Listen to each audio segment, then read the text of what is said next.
What's going on, YouTube? Welcome to the channel. Today we're gonna do a install on replacing the stock tail lights on 2007 Dodge Ram mega cab. I didn't get the real SPYDER tail light, so the real SPYDER tail lights are plug and play.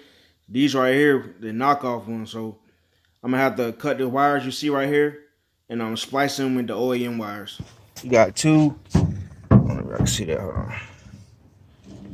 Got two 25 star keys, and they come straight out unplugged.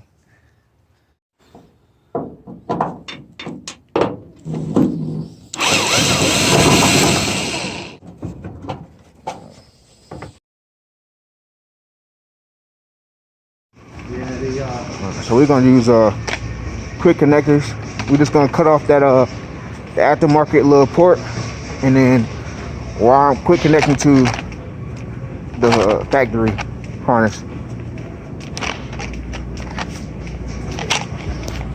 All right, so this way out, you got to cut this. Get your little clamper tool. You got these colors and this, pretty much self-explanatory. So we just snip factory connectors. You can always put these back. It's not hard. With this wire right here, we just put the black and red and connect it to the black and red. And over here, you get the green, white, the red, and black. So when you with your OEM, you're gonna have this green and white wire, black wire, and a yellow and white wire. So we took the red, connected the red to the yellow wire. The green and white wire, we took the green and white wire, and the black wire you put to the black. And that's all you gotta do.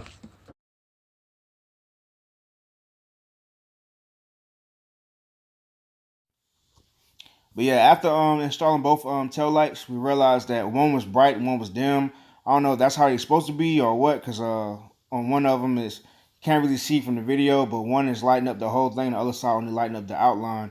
But both turn signals worked on both sides, both lights. The tail lights work when you push the brake, and the reverse light worked. But that's the video. Remember to like and subscribe, hit the notification bell, and I'll see y'all next time. All right.